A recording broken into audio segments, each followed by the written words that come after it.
Shalom warga kerajaan, masih dalam tema The Resurrection Joy. Orang yang percaya dan mengalami kuasa kebangkitan Yesus akan menjadi orang yang paling bersukacita di atas planet bumi ini. Nah, kita melihat di sini bagaimana ketika Yesus bangkit dari kubur.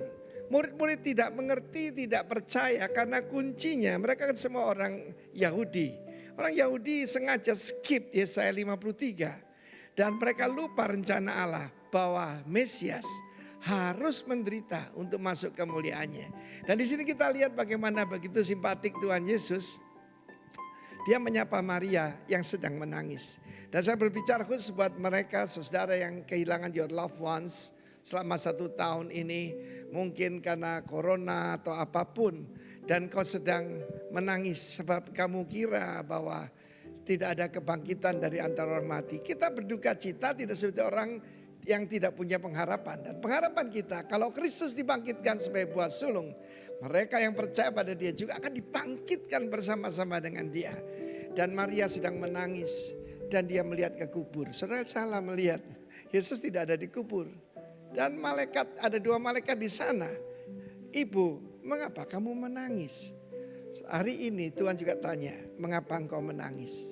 Dan pada satu Yesus bertanya dari belakang, ibu, mengapa kamu menangis? Siapa yang kamu cari? Jangan cari Yesus yang hidup di antara orang mati, oke? Dan kita melihat kemudian malah dituduh. Kalau Tuhan mengambilnya, ya, dikira pencuri saudara. Orang kalau lagi sedih, Tuhan dikira hantu, maksudnya kuasa kegelapan. Kalau Tuhan mengambilnya, nanti aku yang akan ambil. Betapa kasih daripada Maria. Tapi pada saat itu Yesus manggil dengan penuh kasih, Maria. Kita tahu Maria Magdalena ini daripada ini telah diambil 7 roh jahat. Tetapi saudaraku bayangkan hidupnya begitu menderita, orang salah mengerti. Ya, dikatakan dia itu pelakor, dikatakan dia itu bejat dan sebagainya. Tapi ada satu yang memanggil dia dengan penuh hormat dan kasih.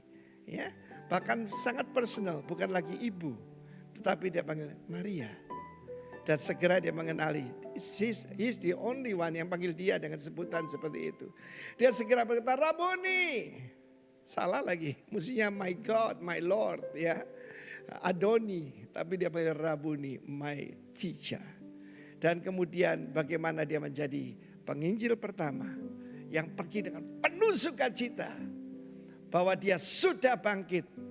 Seluruh hidup saya berubah 41 tahun yang lalu ketika saya mengalami kuasa kebangkitan Kristus. Sampai dengan hari ini sukacita tidak berkurang, bahkan terus bertambah. Yang kedua, Yesus juga menghilangkan masalah ketakutan. Di dunia ini banyak orang itu bukan cuma porno tapi paranoid. Ya, ketakutan dalam segala hal. Dan itu murid-murid, ada 10 orang di dalam ruangan itu Yesus menampakkan diri. Ya, dan mewahyukan bahwa dia hidup. Dan satu lagi saudaraku, bagaimana dia pada saat itu mengembuskan Roh Kudus kepada mereka juga. Ya, kita bisa lihat itu juga dalam Injil Lukas pasal 24. Tetapi bagaimana menghilangkan ketidakpercayaan? Ada Thomas yang berkata, kalau aku tidak mencucukkan jariku, ini kurang ajar tuh saudaraku, ke dalam bekas lukanya, sekali-kali aku tidak akan percaya. Hari yang ke-8, begitu rendah hati Kristus, dia nampakkan diri pada Mr. Bimbang ini. Ya. Dan saudaraku, apa yang terjadi? Dia menyembah, my Lord and my God.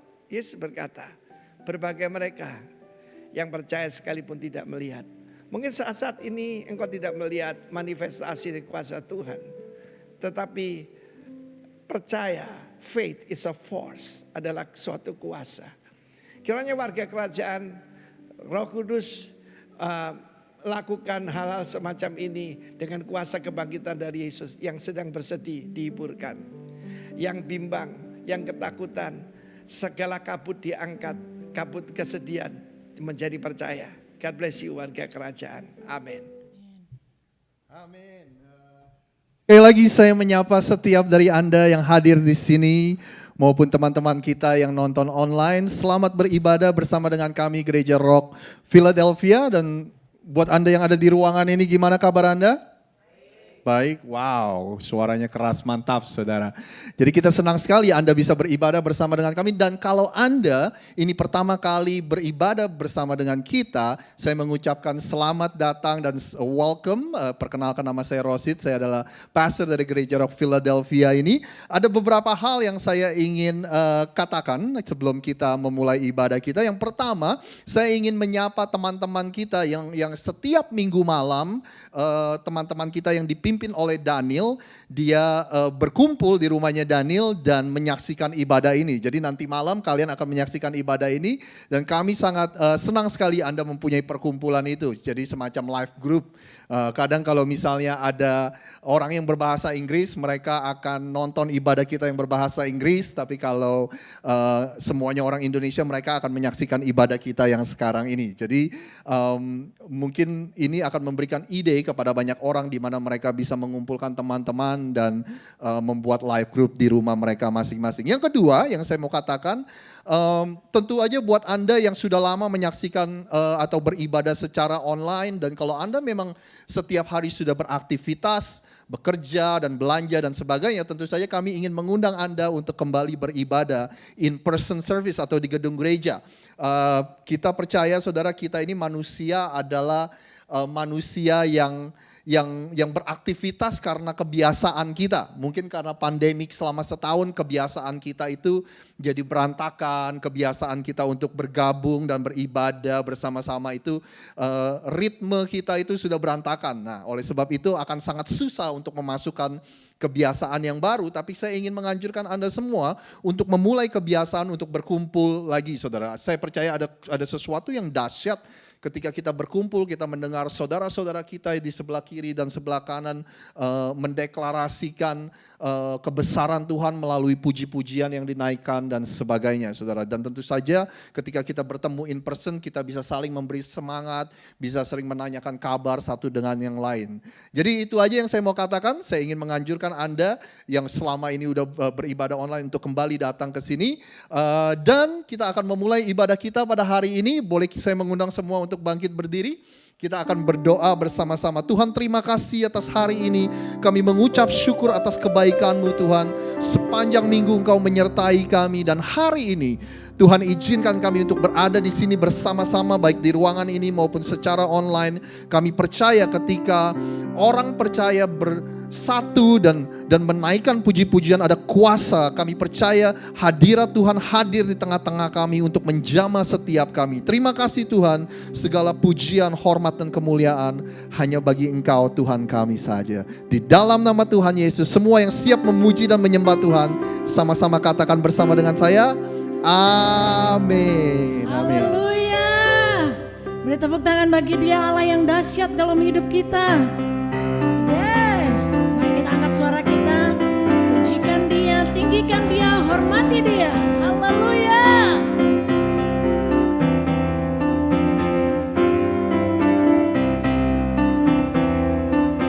Mari sama-sama katakan, angkatlah suaramu, puji dan serukan nama Yesus, tanggalkan bebanmu, tak perlu kau khawatir, sebab Dia sanggup.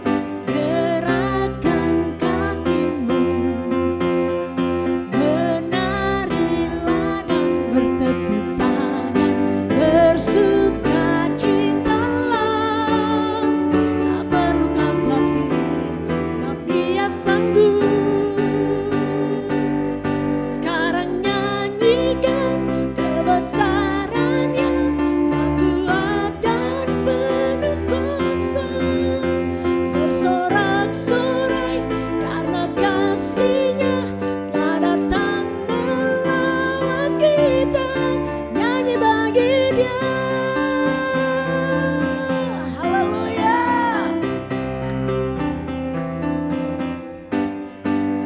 Angkatlah suaramu, puji dan serukan nama Yesus, tanggalkan bebanmu, tak perlu kau khawatir, sebab Dia sanggup.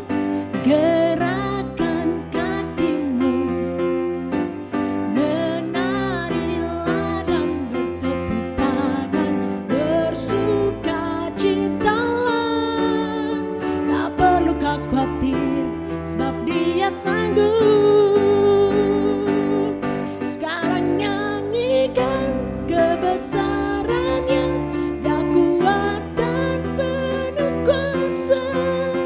Bersorak-sorai karena kasih-Nya telah datang melawat kita. Sekarang nyanyikan kebesaran-Nya, Dia kuat dan penuh kuasa. Bersorak-sorai karena kasih-Nya telah datang melawat kita. Sekarang nyanyikan kebesaran-Nya, Dia kuat dan penuh kuasa. Bersorak-sorai karena kasih-Nya telah datang melawat kita. Nyanyi bagi Dia, nyanyi bagi Dia, nyanyi bagi Dia. Haleluya. Beri tepuk tangan lebih lagi bagi Dia, Allah yang dahsyat dalam hidup kita. Karena Dia adalah pusat dari segalanya. dari segala apa yang kita bebani, dari setiap apa yang kita rasakan, sukacita yang penuh hanya Dia Allah yang memenuhi dan melimpahkan setiap itu. Terima kasih ya Tuhan, terima kasih ya Bapa.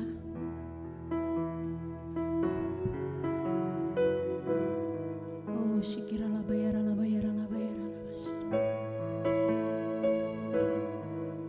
Dari awal mula kami ada Tuhan, biarlah Engkau Allah yang bertata di dalam kehidupan kami ya Bapa. Terima kasih Yesus. Terima kasih ya Tuhan.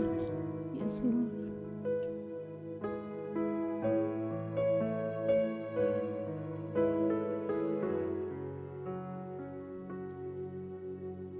Jesus at the center of it all.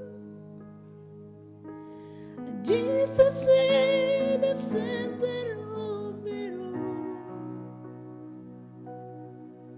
From beginning to the end, it'll always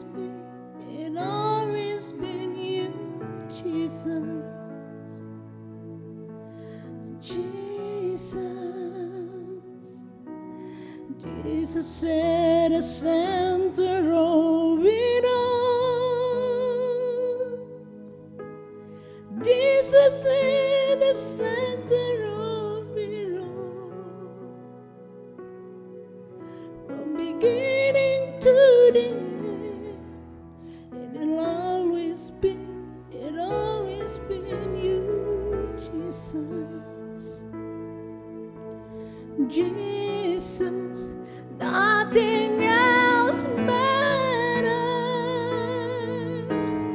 Nothing in this world will do.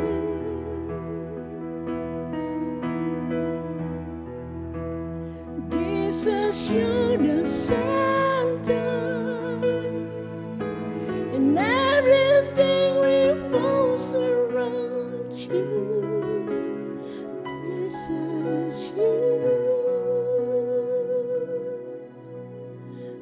Jesus, you're the center of my life.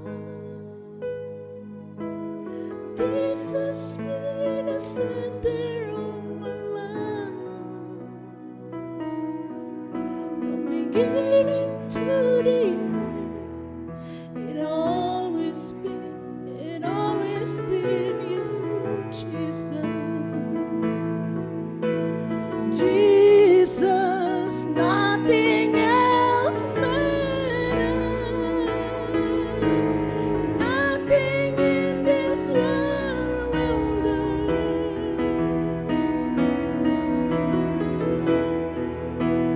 Jesus, you're the center, and everything revolves around you. Jesus,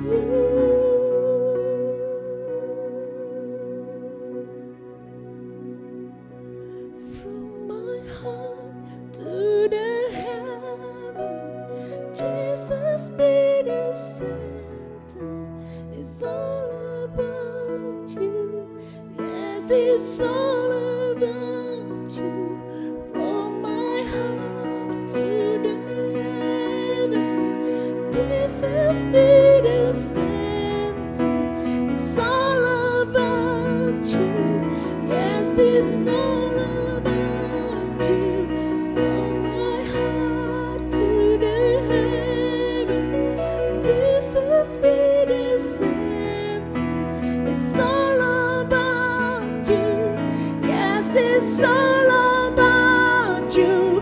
From my heart to the heaven, Jesus be the center. It's all about you. Yes, it's all about you.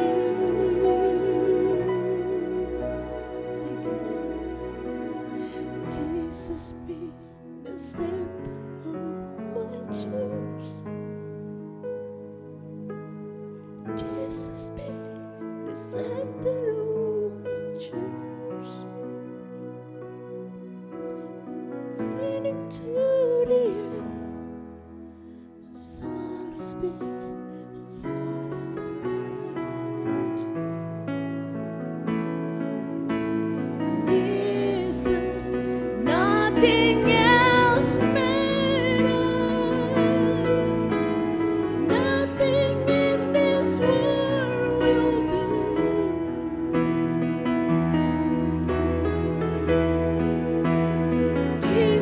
you're the center. Nothing in this world around you deserves you.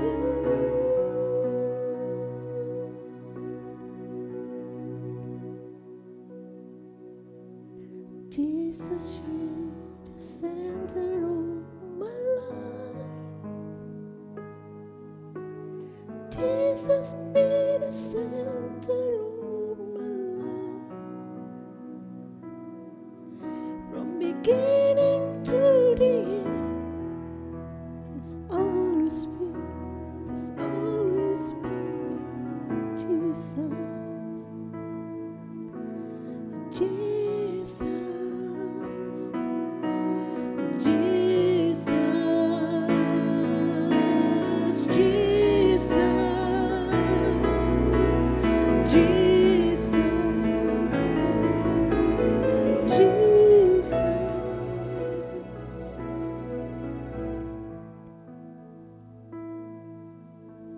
Engkau adalah pusat mata kami, Tuhan.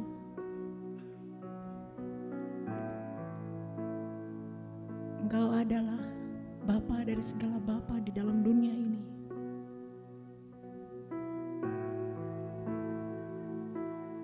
Dari Kau kami ada, Tuhan. Kami percaya kekuatan kasih setiamu selalu hadir dalam hidup kami. Bila kami ada di tempat ini menjadi anugerah-Mu Tuhan di dalam hidup kami. Boleh sama-sama menikmati hadirat Tuhan, memuji dan meninggikan Engkau Allah yang layak untuk menerima setiap hormat dan kemuliaan.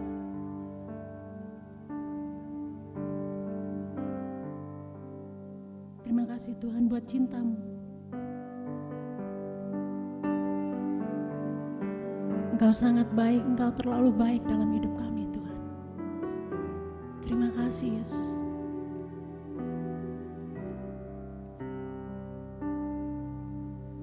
Kuasa-Mu nyata di dalam kelemahanku, kekuatan-Mu menopang seluruh hidupku.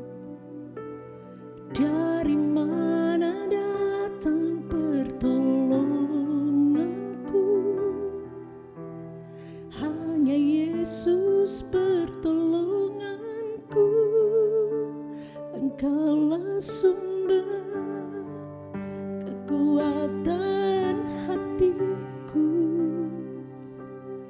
tempat persembunyianku. Engkau penolong di saat susahku, tempat perlindunganku. Kau menara dan perisai di hidupku.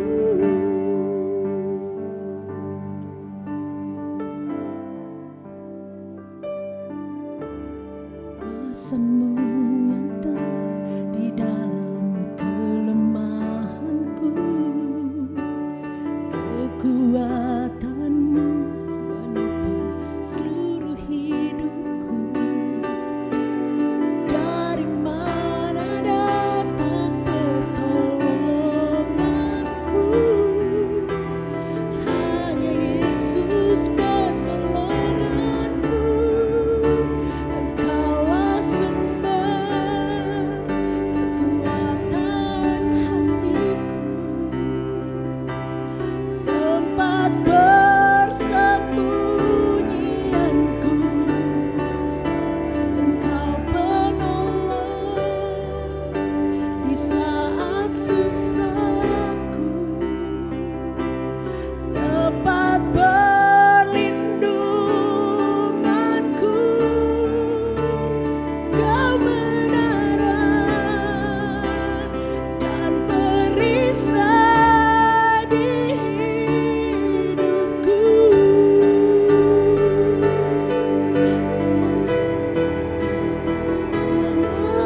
penolong.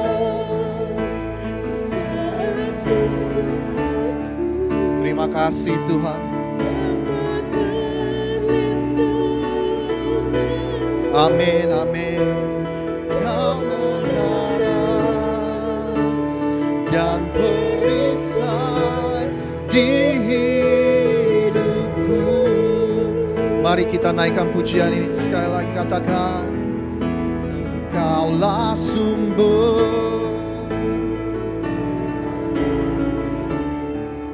tempat persembunyianku.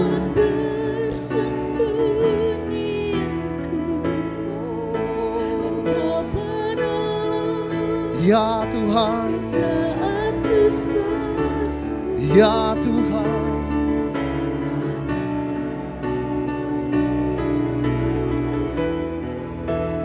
Kau menara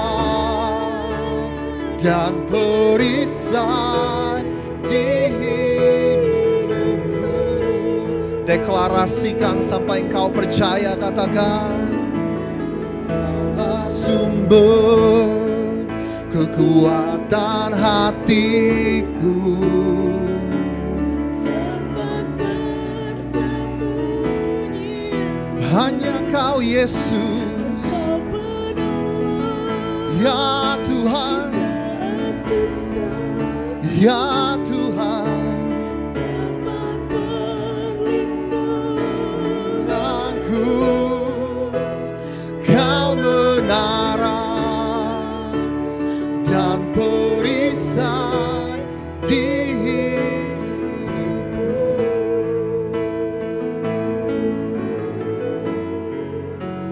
Kau menara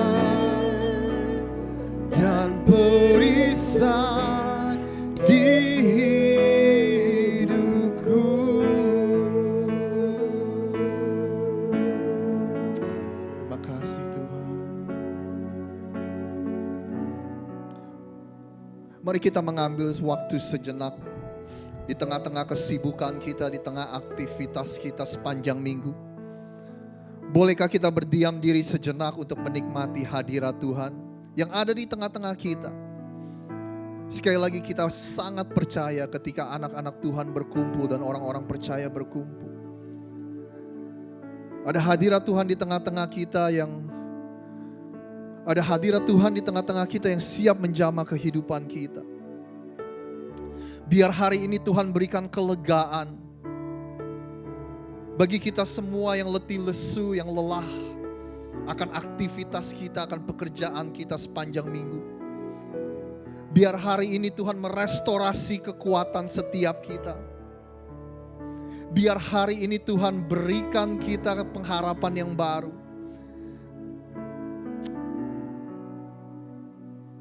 Biar hari ini Tuhan berikan kita kekuatan yang baru. Terima kasih Tuhan, terima kasih Tuhan.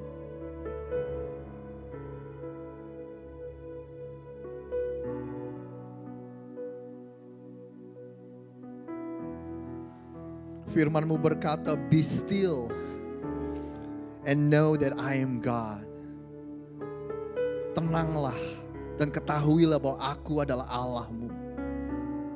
Firman ini berkata, sebelum kita belajar tenang, sebelum kita belajar berserah, sebelum kita belajar memberikan segala aspek kehidupan kita kepada Tuhan, kita gak akan pernah mengenal Tuhan secara penuh. Be still and know that I am God. Tenanglah dan ketahuilah bahwa aku adalah Allah-Mu. Terkadang di tengah-tengah kesibukan kita sering lupa seberapa besarnya Tuhan kita. Di tengah-tengah kesibukan kita sering lupa betapa dahsyatnya Tuhan kita, betapa berdaulatnya Tuhan kita dalam kehidupan setiap kita di dalam dunia ini. Kadang di tengah-tengah pergumulan kita dan ketika kita menghadapi banyak sekali permasalahan, kita lupa bahwa Tuhan masih memegang kendali dalam setiap kehidupan kita. Tuhan masih memegang kendali akan masa depan kita. Tuhan masih memegang kendali akan setiap anggota keluarga kita, termasuk anak-anak kita. Hari ini kita diingatkan, Tuhan berdaulat dan Tuhan memegang kendali setiap kehidupan kita.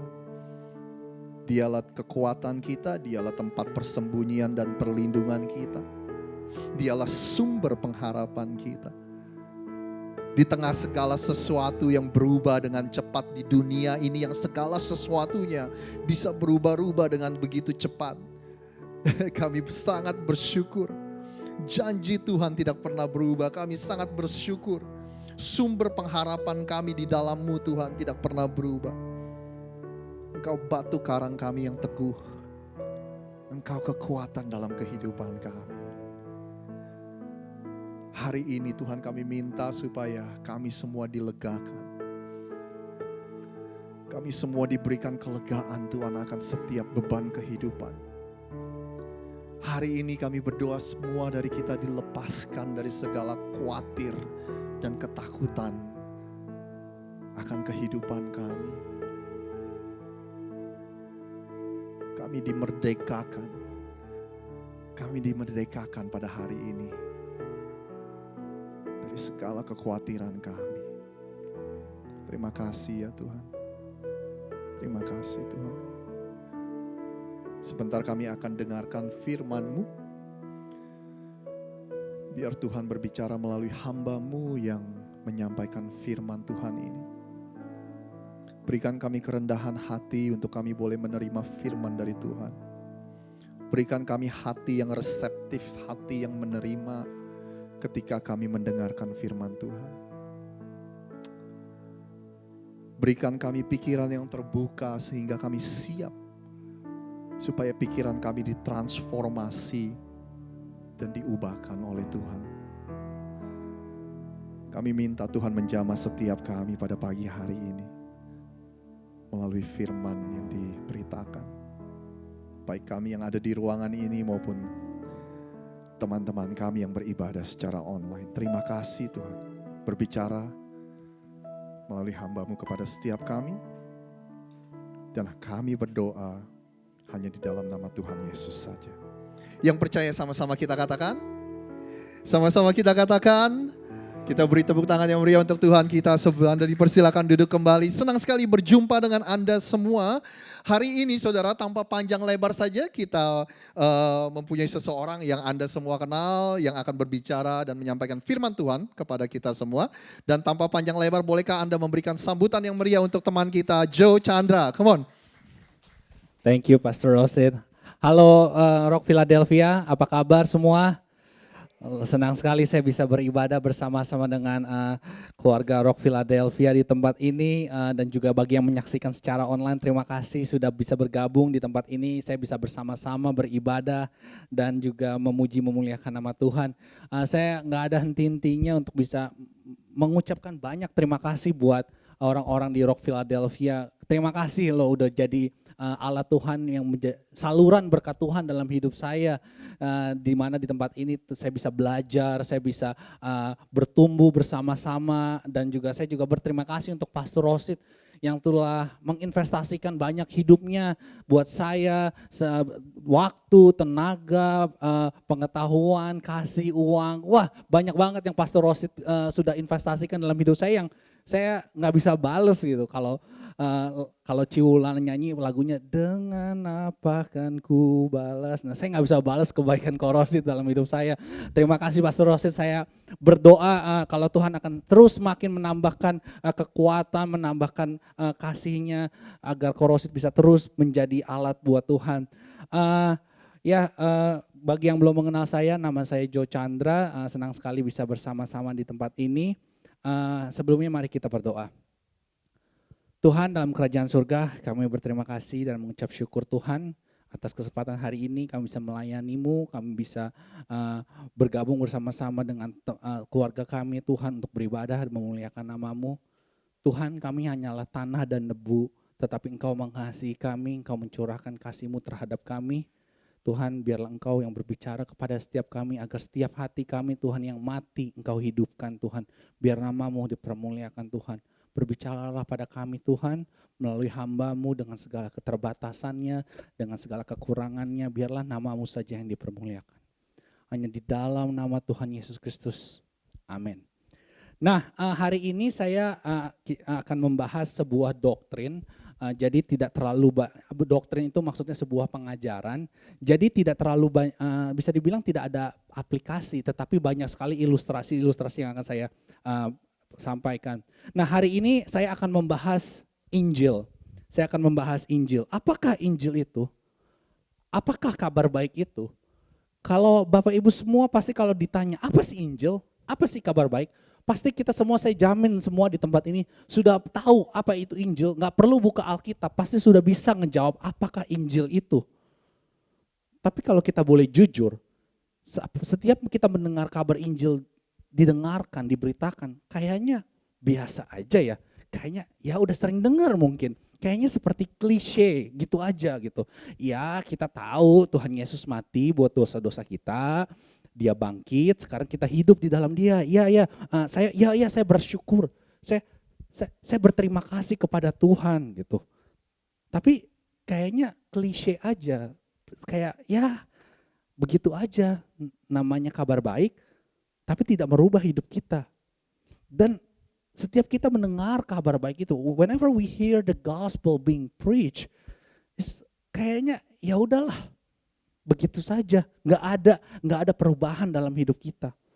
Padahal di dalam Roma 1 ayat 16, Paulus berkata seperti ini, sebab aku mempunyai keyakinan yang kokoh dalam Injil, karena Injil adalah kekuatan Allah yang menyelamatkan setiap orang yang percaya. Pertama-tama orang Yahudi, tetapi juga orang Yunani. Nah, saat Paulus berkata, aku punya keyakinan yang kokoh. Keyakinan yang kokoh di sini Paulus berkata, for I am not ashamed of the gospel. I am not ashamed of the gospel. Makanya Paulus berkata, saya nggak malu terus-terusan. Mau saudara dengarnya bosen kayak, saya akan terus beritain Injil. Hal yang sama, berita yang sama. Kenapa dia bisa nggak malu? Karena Injil adalah kekuatan Allah. Bahasa Yunaninya itu dunamit. Nah, dari kata dunamit itu kita mendapatkan bahasa Inggrisnya dynamite. Bahasa Indonesia dinamit. Nah, berarti harusnya ketika kita mendengarkan kabar Injil, ada ledakan di dalam diri kita. Dan ledakan itu harusnya merubah hidup kita. Oh enggak Jo, kita udah tahu Injil itu apa. Kasih tahu kita aja 5 langkah menjadi suami yang baik, 5 langkah menjadi istri yang baik, 5 langkah bisa sukses hidupnya, 5 langkah bagaimana kita bisa menjalani pandemik ini. Ini yang kita bukan. Ini makin banyak aplikasi makin bagus. No. Injil adalah kekuatan Allah. Injil adalah kekuatan Allah yang tersedia bagi saudara dan saya.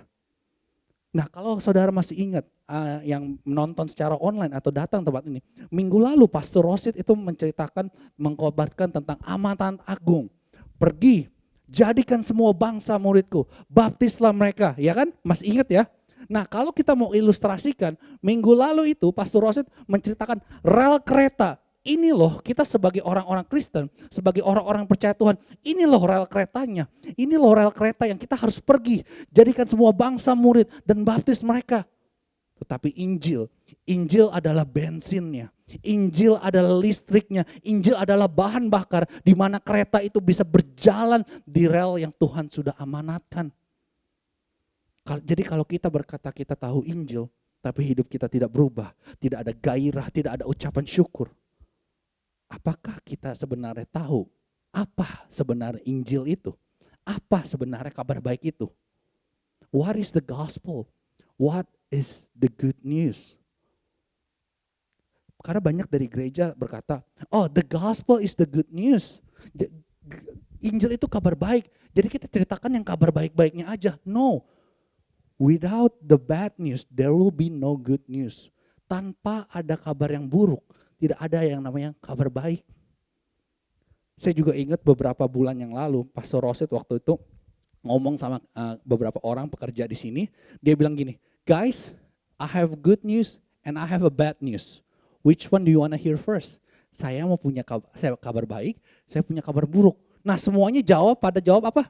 Bad news. Kalau saudara ditanya, saya punya kabar baik, saya juga punya kabar buruk. Biasanya saudara akan memilih apa? Oh, kabar buruk dulu. Kenapa? Karena kita tahu ada kabar baik setelah kabar buruk. Dan kalau kita tahu kabar buruknya itu seperti apa, kita akan lebih menghargai kabar baiknya itu. Saudara paham? Kayak contohnya nih kabar buruknya, saya kemarin baru sembuh loh dari sakit pusing.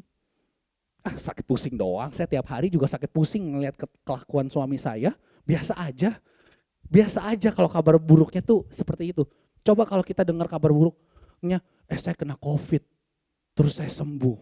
Beda kan? Kalau orang cerita saya kena COVID dan sembuh dengan saya pusing dan sembuh, pasti kita langsung wow. Respon kita pasti berbeda. Saya baru kena kanker, lalu saya sembuh, disembuhkan Tuhan. Pasti responnya berbeda. Sama seperti Injil itu. Jadi jikalau kita tahu kabar buruknya, jikalau kita tahu in the past, how wicked we are, how depraved we are, how wretched we are, betapa kotornya, betapa najisnya, betapa jijiknya kita, masa lalu kita, saat kita tahu kabar buruk itu, di situ kita bisa sadar betapa mulianya, betapa kudusnya Sang Penebus yang tergantung di kayu salib itu. Nah, hari ini saya akan membahas ada 3 kondisi, lalu kita akan membahas kabar baiknya. Jadi saya pertama akan membahas kabar buruknya. Nah, Efesus 2 ayat 1-3. Kamu dahulu sudah mati karena pelanggaran-pelanggaran dan dosa-dosamu. Karena hidup di dalamnya, karena kamu mengikuti jalan dunia ini. Karena kamu mentaati penguasa kerajaan angkasa, yaitu roh yang sekarang sedang bekerja di antara orang-orang durhaka. Sebenarnya dahulu kami juga terhitung di antara mereka ketika kami hidup di dalam hawa nafsu daging dan menuruti kehendak daging dan pikiran kami yang jahat. Pada dasarnya kami adalah orang-orang yang harus dimurkai sama seperti mereka yang lain. Jadi ada 3 kondisi saudara-saudara, 3 kondisi kita. Ini kabar buruknya. Kabar buruk yang pertama, kondisi kita. Tadi dikatakan apa? Kamu dahulu sudah mati. Kita dulu di luar Tuhan tuh mati. Maksudnya apa, Jo? Mati, saya masih bisa bernafas, saya masih bisa bekerja, saya bisa melakukan aktivitas. Saudara ingat ketika Tuhan berkata kepada Adam, jikalau kamu memakan buah ini kamu akan apa? Mati. Dan Adam makan buah itu. Siapa yang di sini yang bukan dari Adam? Ada yang bukan dari Adam? Enggak ada kan? Semua dari kita dari Adam. Nah, jika Adam mati, berarti kita lahir dari orang tua yang sudah mati. Kita semua lahir dalam kematian. Kita semua lahir dalam dosa. Mazmur 51 ayat 7 berkata, sesungguhnya dalam kesalahan aku diperanakan, dalam dosa aku dikandung ibuku. Jadi sejak kita dalam lahir, dalam dosa dan dalam kesalahan, kita dikandung ibu kita. Masih ingat ada ayat yang berkata, tetapi dia tertikam dalam pemberontakan kita. Yesaya 53, pertanyaannya, sejak mulai kapan kita memberontak? Di ayat sebelumnya, Yesaya 48 ayat 8. Engkau tidak mendengarnya ataupun mengetahuinya.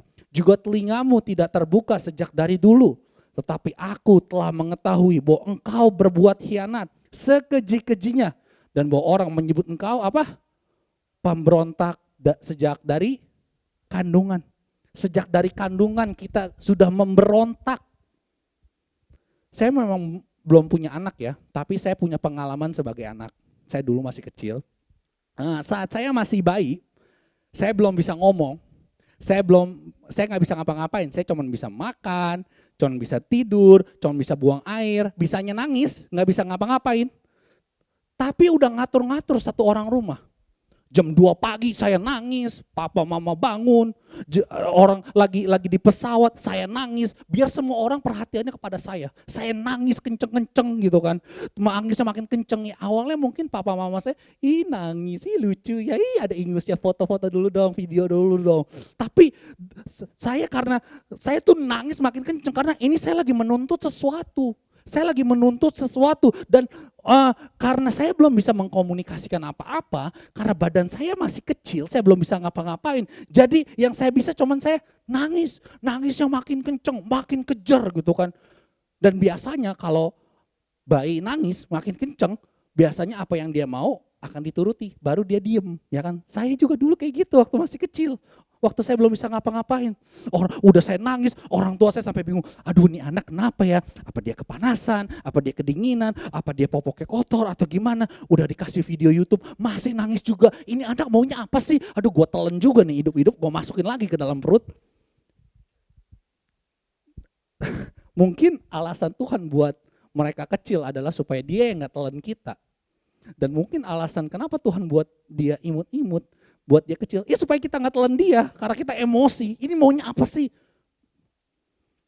Mazmur 58 ayat 4. Sejak lahir, orang-orang fasik telah menyimpang, sejak dari kandungan, pendusta-pendusta telah sesat. Perlu gak sih kita ngajarin anak kita untuk berbohong? Apa perlu kita ngajarin anak kita untuk melawan kita, berbicara balik sama kita? Apa perlu kita ngajarin anak-anak kita untuk ngomong balik, untuk nggak taat, untuk mukul temennya, mukul saudaranya? Nggak perlu kita ajarin.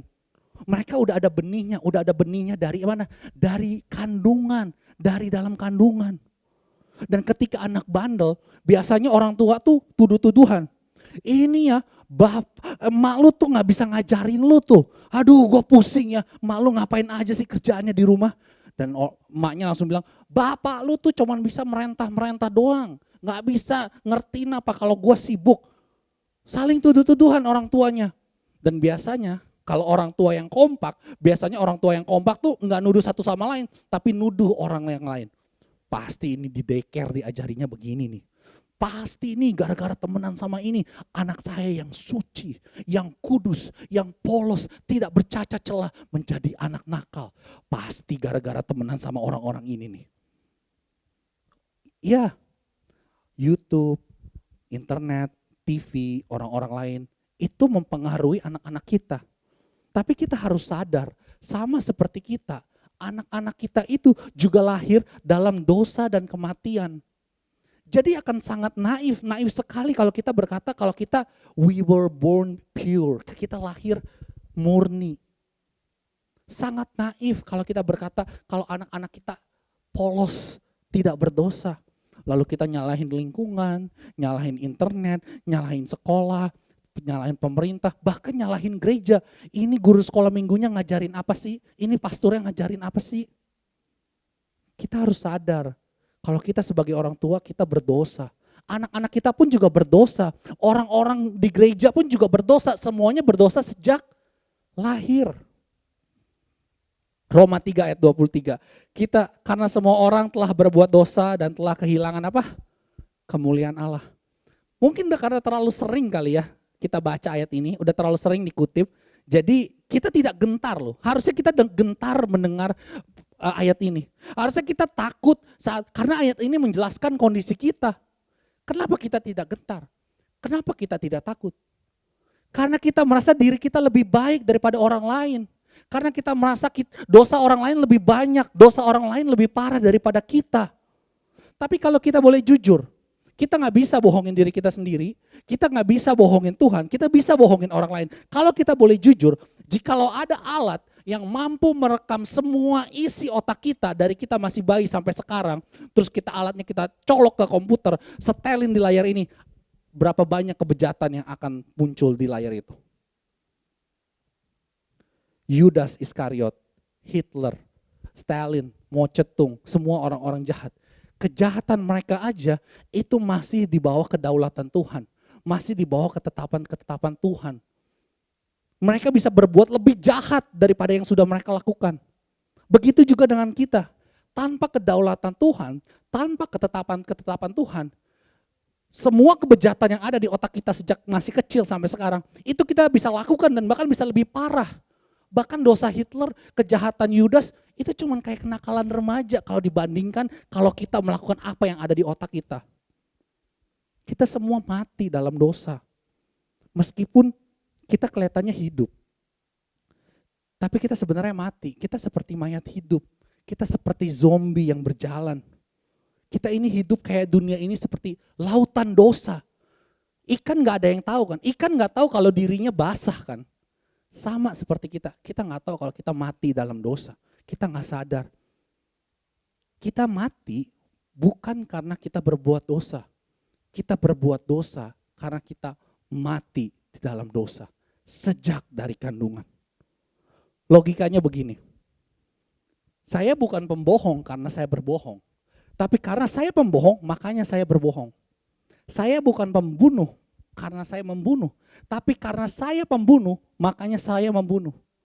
Saya bukan pezina karena saya melakukan zina. Tetapi karena saya pezina, makanya saya melakukan zina. Saudara paham? Apa yang keluar dari mulut manusia, itu yang menajiskan kita. Apa yang keluar dari di pikiran kita, apa yang keluar dari dalam diri kita. Apa yang keluar dalam perbuatan kita, semuanya dosa. Dan kita tuh semua mati. Orang mati bisa apa sih? Orang mati gak bisa ngapa-ngapain kan? Sekarang saya coba suruh saudara pergi ke kuburan, teriak sama semua orang di kuburan, woi semuanya di sini yang udah mati. Siapa yang bangun pertama kali?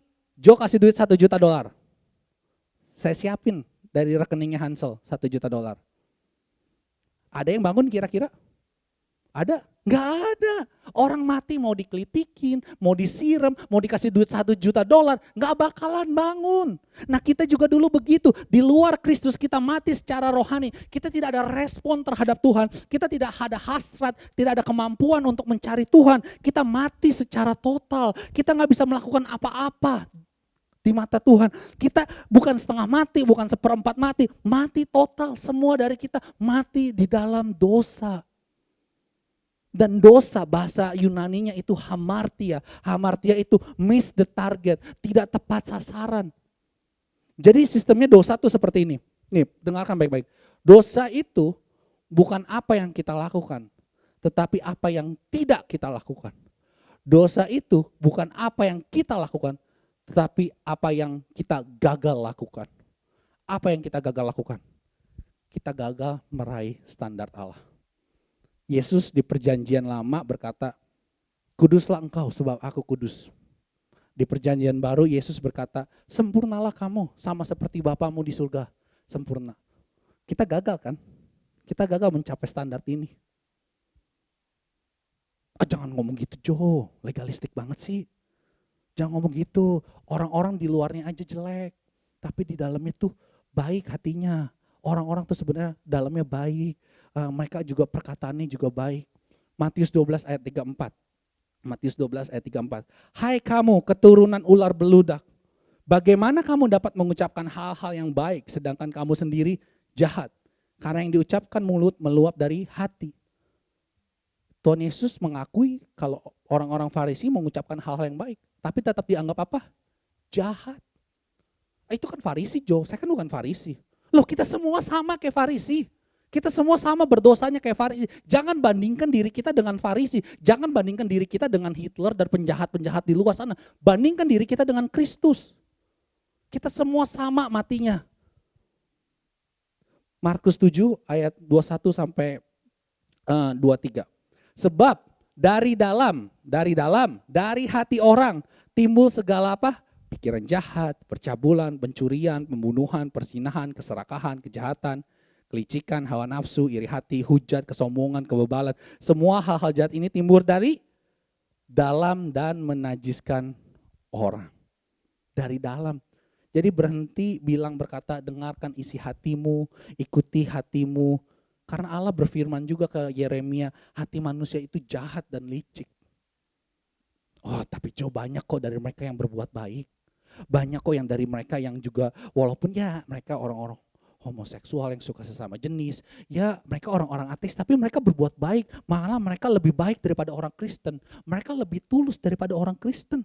Gak usah lah bilang apa yang mereka lakukan itu, mereka itu dosa. Gak usah, mereka berbuat baik kok. Lukas 6 ayat 33. Sebab jikalau kamu berbuat baik kepada orang yang berbuat baik kepadamu, apakah jasamu? Orang-orang berdosa pun berbuat demikian.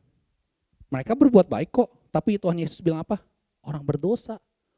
Orang berdosa dibilang walaupun berbuat baik, tapi dianggap orang berdosa. Lukas 11 ayat 13. Jadi jika kamu yang jahat tahu pemberian yang baik kepada anak-anakmu, apalagi Bapamu yang di surga, ia akan memberikan Roh Kudus kepada mereka yang meminta kepadanya. Wait, tunggu Tuhan Yesus. Mereka orang-orang baik loh. Mereka tahu pemberian yang baik kepada anak-anaknya. Mereka memelihara keluarga mereka, mereka bekerja keras untuk keluarga mereka, tapi Tuhan Yesus bilangnya apa? Kamu yang jahat. Jadi dosa bukanlah apa yang kita lakukan terhadap orang lain. Bukan, no. Dosa itu nggak relasional, no. Jadi kita nggak bisa berkata, saya orang baik karena saya berbuat baik kepada orang lain, karena saya nggak jahat sama orang lain. No, bukan itu. Tapi kita gagal mengejar hadirat Allah. Kita gagal sempurna seperti Allah. Kita nggak pernah bisa kudus seperti Allah. Karena kita lahir dalam dosa, lahir dalam kematian. Ini permasalahannya. Jadi percuma. Mau berbuat baik lebih banyak daripada Mother Teresa kek, mau beramal lebih banyak, mau bekerja lebih keras, ikut-ikutan puasa, ikut-ikutan doa, ikut-ikutan pelayanan lebih banyak. Kalau kondisi kita masih di luar Kristus, itu semua percuma. Itu semua sia-sia. Contohnya tuh kayak gini, ini agak sedikit menjijikan ya, maaf untuk sebelumnya. Contohnya seperti ini, saat kita pergi ke supermarket, kita beli ayam, mau masak di rumah. Kita nggak perhatiin ayamnya.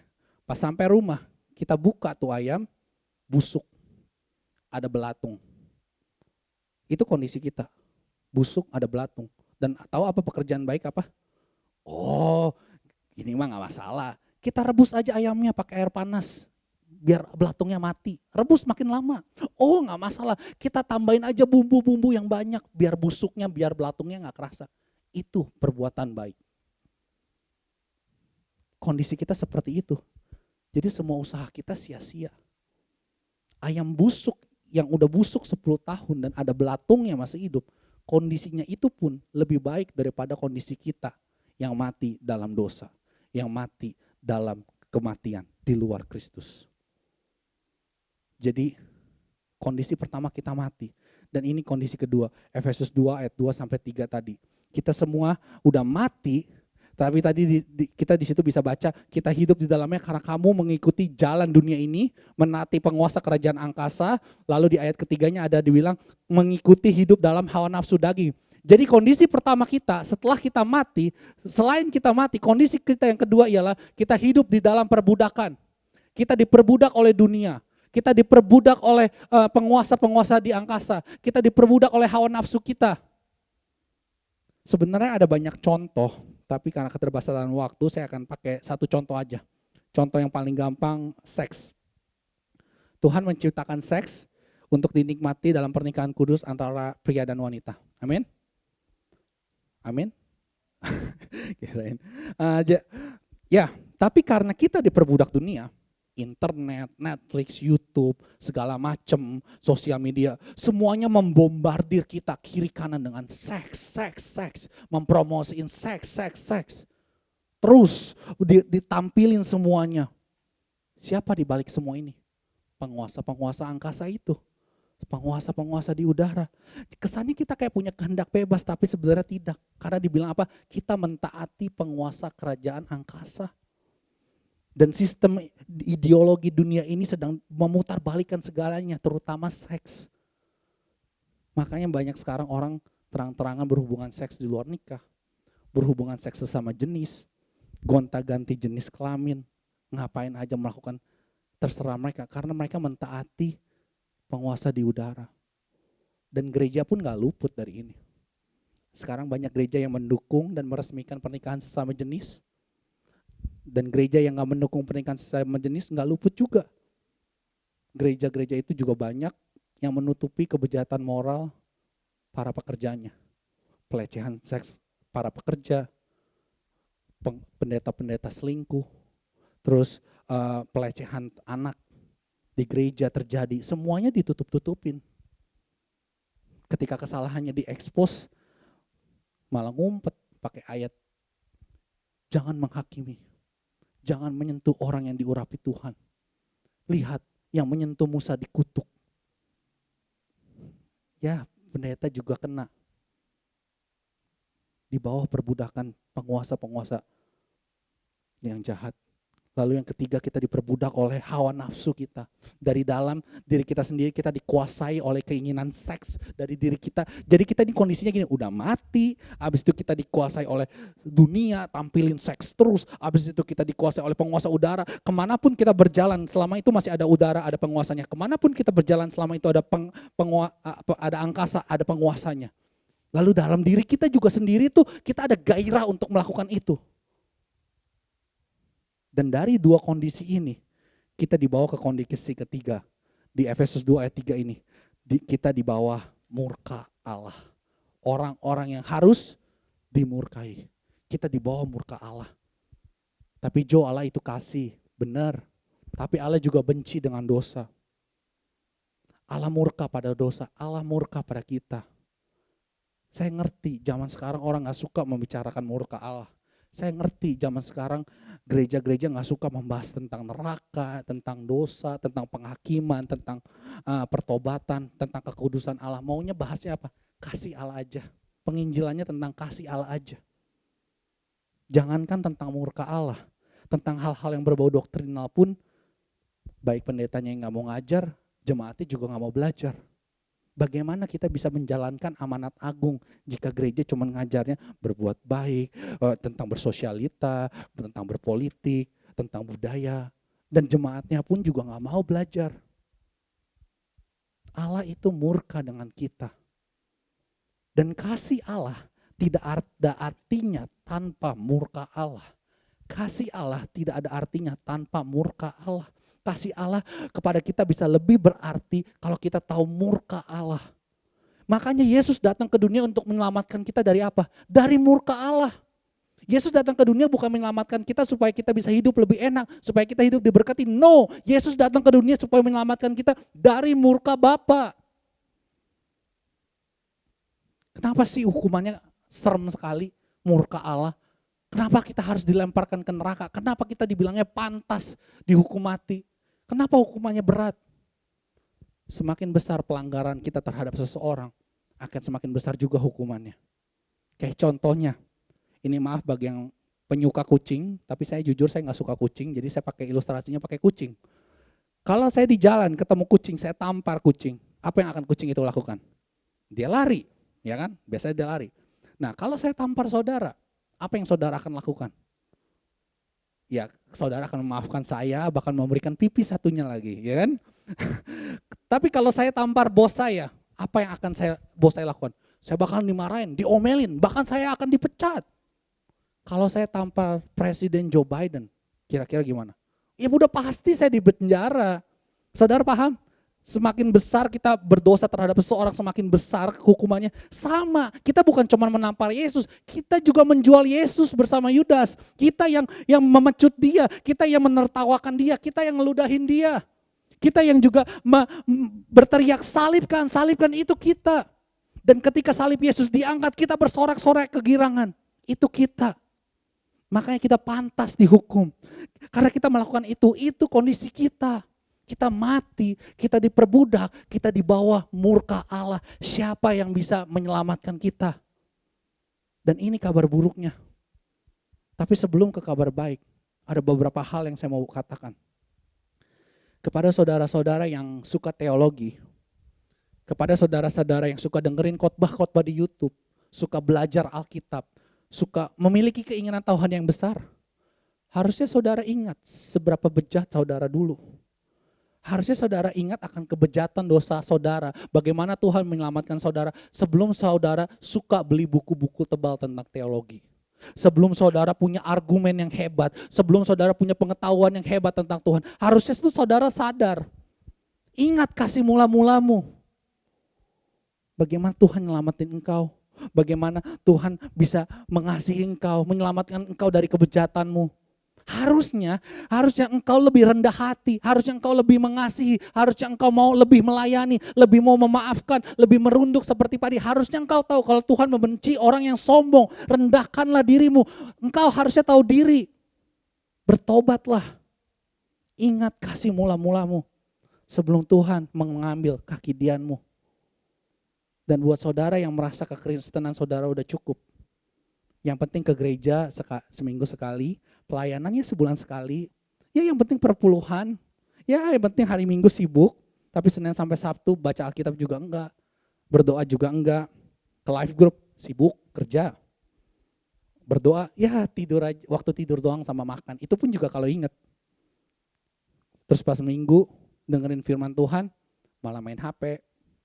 Terus pas di rumah ya bacanya di rumah 1 ayat aja lah sehari. Itu juga udah cukup lah. Tapi bilangnya saya mencintai Tuhan dengan segenap hati, segenap jiwa, segenap kekuatan, segenap akal budi. Saudara nggak panas dan saudara juga nggak dingin. Saudara suam-suam kuku. Karena ketika saudara suam-suam kuku, saudara puas dengan kondisi saudara seperti ini. Makanya tidak mau menginjil, nggak mau pelayanan, nggak mau ke live group. Harusnya saudara sadar betapa kotornya saudara dulu di luar Kristus. Tapi apa yang saudara suka? Lebih suka nonton drama. Baca Alkitab 5 menit ya udahlah, nonton drama sampai pagi. Nonton Netflix. Lebih suka berbelanja, lebih suka bersenang-senang, lebih suka melakukan hobi ketimbang mencari Allah, ketimbang mau mengenal pribadi yang sudah menyelamatkan saudara. Bukannya nggak boleh melakukan itu, tapi di mana prioritas saudara? Apakah harga pengorbanan Kristus lebih rendah daripada hobi saudara? Apakah pengorbanan Kristus lebih rendah daripada mimpi-mimpi American Dream saudara? Apakah lebih rendah daripada kenyamanan saudara? Lebih rendah dari pekerjaan? Lebih rendah dari bisnis? Lebih rendah dari pelayanan? Lebih rendah dari pasangan dan keluarga? Atau lebih rendah daripada nyawa saudara sendiri? Apa saudara paham betapa besarnya pengorbanan dia? Dan buat saudara yang di luar Kristus, walaupun saudara kenal orang-orang gereja, saudara kenal semua pendeta-pendetanya, saudara membantu aktif di gereja, mungkin saudara adalah orang yang paling baik di dunia, tapi saudara di luar Kristus, saya mau kasih tahu saudara, kondisi yang barusan kita bahas adalah kondisi saudara saat ini. Sering saudara sekali mendengar kesaksian Yesus tiap minggu, tapi saudara tetap tidak percaya. Saudara lebih percaya sama kaleng Coca-Cola yang saudara nggak tahu isinya apa. Saudara lebih percaya sama makanan yang disajikan di restoran tanpa melihat bagaimana cara mereka masak. Saudara lebih percaya sama pilot yang mengendalikan pesawat saudara ketimbang Injil pemberitaan Kristus. Saudara sadar gak? Secara gak langsung saudara mengatakan bahwa Allah adalah pendusta. 1 Yohanes 5 ayat 10, barang siapa percaya kepada anak Allah, ia mempunyai kesaksian itu di dalam dirinya. Barang siapa tidak percaya kepada Allah, ia membuat dia menjadi pendusta karena ia tidak percaya akan kesaksian yang diberitakan Allah tentang anaknya. Itu 1 Yohanes ya, 1 Yohanes.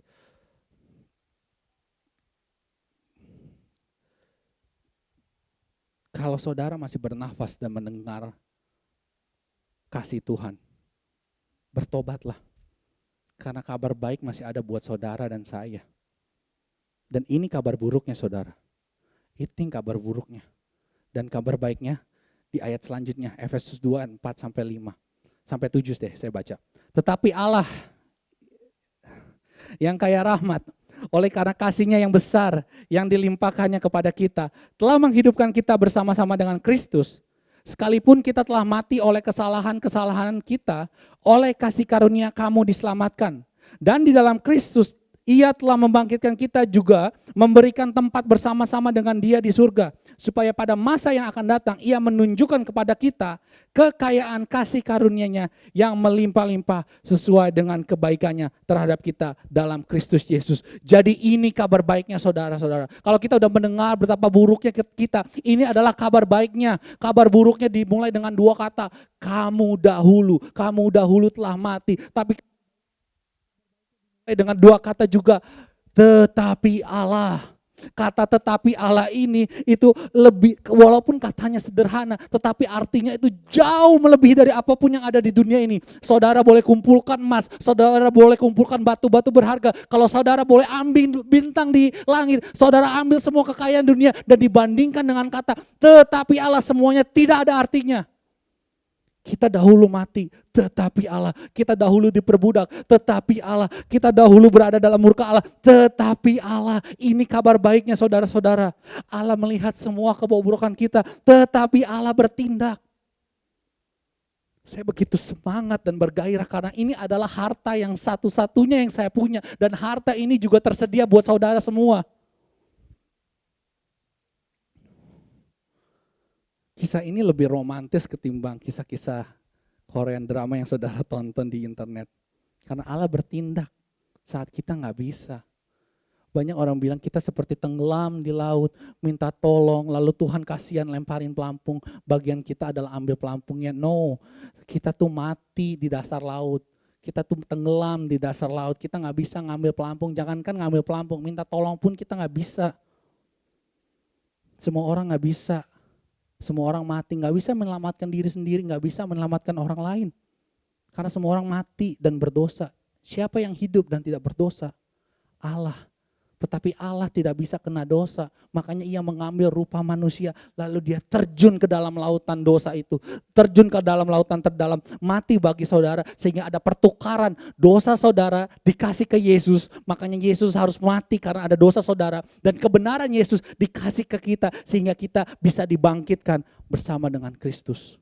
Ini kabar baiknya saat Anda lahir baru. Ketika Anda sudah lahir baru, saudara bisa percaya. Banyak orang bilang percaya Yesus dulu baru lahir baru. No, orang mati tidak bisa percaya. Saudara harus lahir baru dulu. Saudara harus dibangkitkan terlebih dahulu. Baru saudara bisa percaya sama Yesus. Tapi bagaimana kita bisa lahir baru? Nikodemus juga tanya hal yang sama. Dan Tuhan Yesus jawabnya begini. Angin bertiup kemana yang ia mau. Engkau mendengar bunyinya, tetapi engkau tidak tahu dari mana ia datang atau kemana ia pergi. Demikianlah halnya dengan tiap-tiap orang yang lahir dari roh.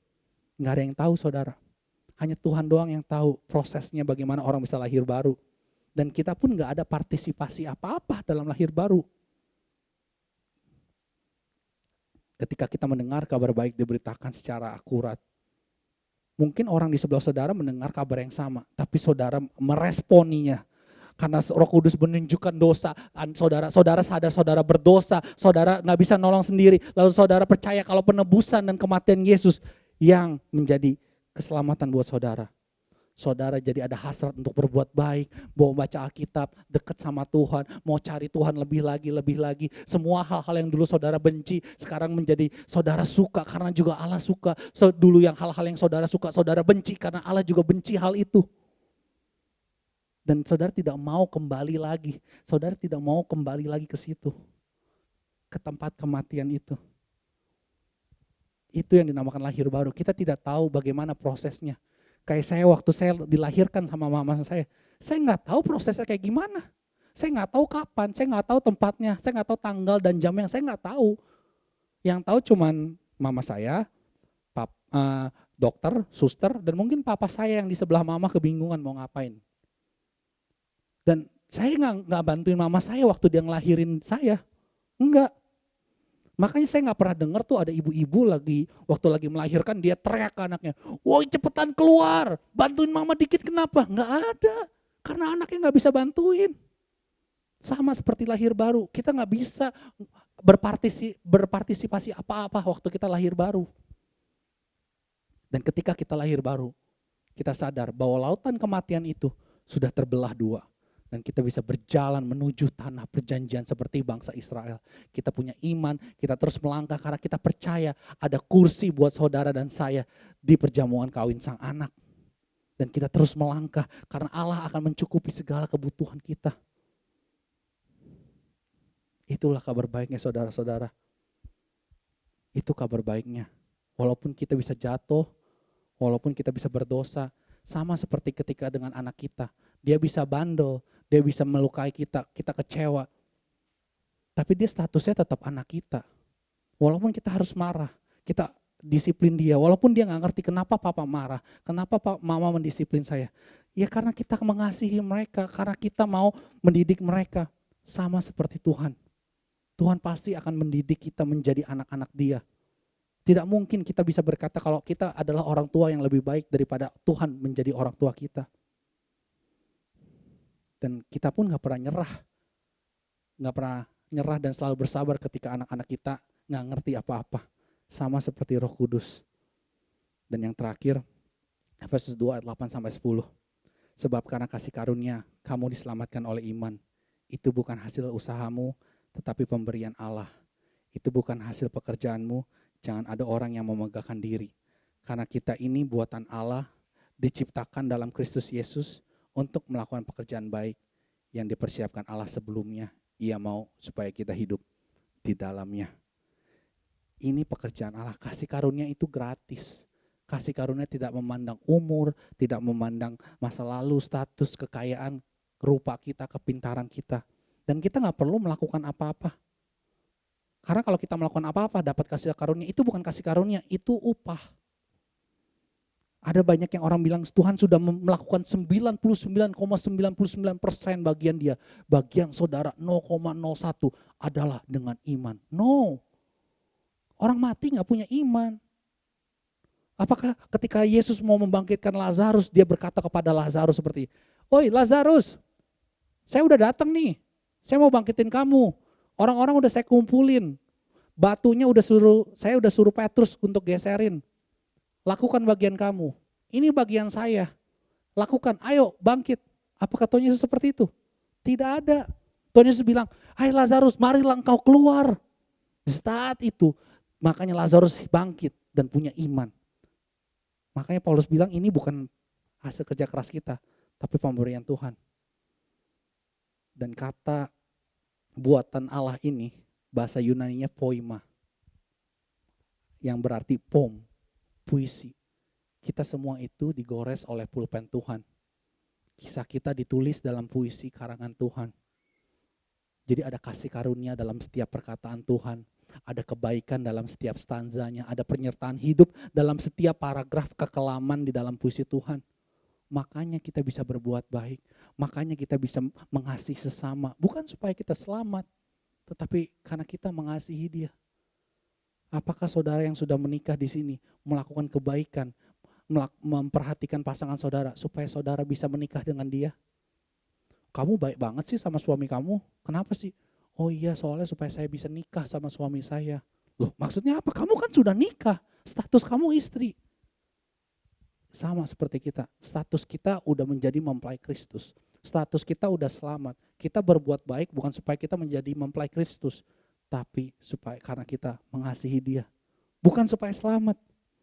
Karena di mata Allah, perbuatan baik kita bukanlah tanda keselamatan. Perbuatan baik Kristuslah tanda keselamatan kita. Tapi di mata sesama kita, untuk penginjilan, untuk kesaksian kita, perbuatan baik kitalah yang menjadi tanda bahwa kita sudah diselamatkan. Ini kabar baiknya saudara. Inilah Injil. Kita yang dahulu musuh Allah, kita yang dulu menyalibkan Allah. Tapi Allah karena kasihnya, Yesus mau meminum cawan murka itu. Dosa kita diambil, jubah kebenaran dikasih ke kita. Kita jadi anak, kita jadi mempelainya, rohnya tinggal dalam kita. Jadi inilah Injil itu. Bersyukurlah kalau kita semua masih bisa mendengar kebaikan Tuhan. Dan jangan keraskan hatimu. Percaya pada Kristus, percaya pada kebenaran Injil. Dia mau supaya setiap kita bertobat dan hidup di dalamnya. Karena Injil adalah kekuatan Allah yang menyelamatkan setiap orang yang percaya. Amin.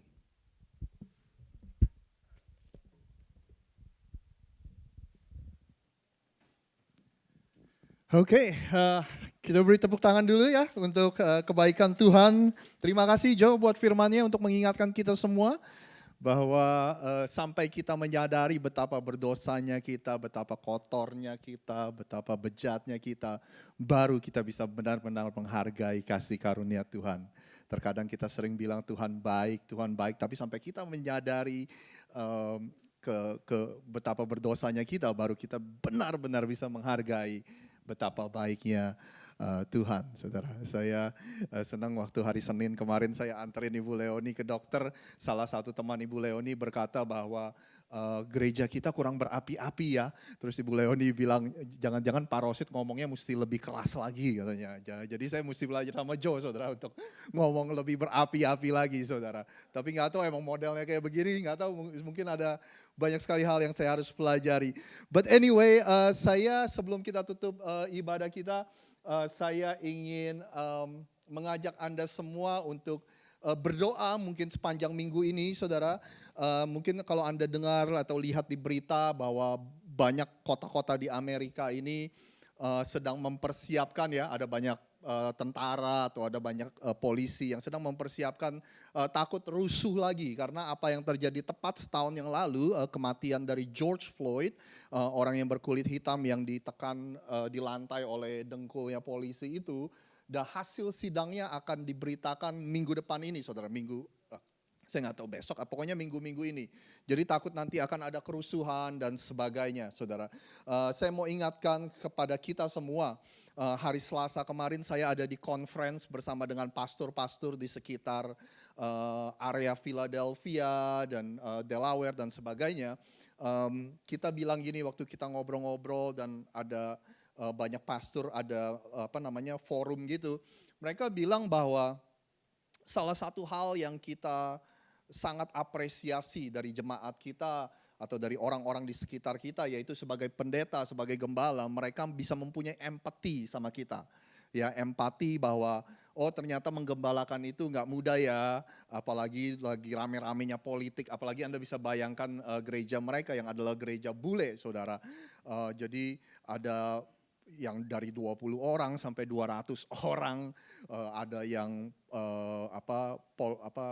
pandangan politiknya seperti ini, ada yang pandangan politiknya seperti ini, dan kita bisa ngebayangin bahwa pendeta ada di tengah-tengah dari semua itu, saudara. Jadi ada banyak orang, pokoknya sepanjang tahun, 2 tahun ini memang benar-benar sulit buat para hamba Tuhan untuk mencoba untuk memanage atau menggembalakan orang-orang yang sudah dipercayainya. Jadi makanya mereka bilang salah satu yang merasa bahwa kita ini merasa paling enggak dihargai, kita enggak perlu orang mengerti bahwa jadi pendeta itu seperti apa, orang nggak perlu memberikan apa-apa kepada kita, yang penting mereka bisa punya empati aja. Nah, kenapa saya menceritakan ini?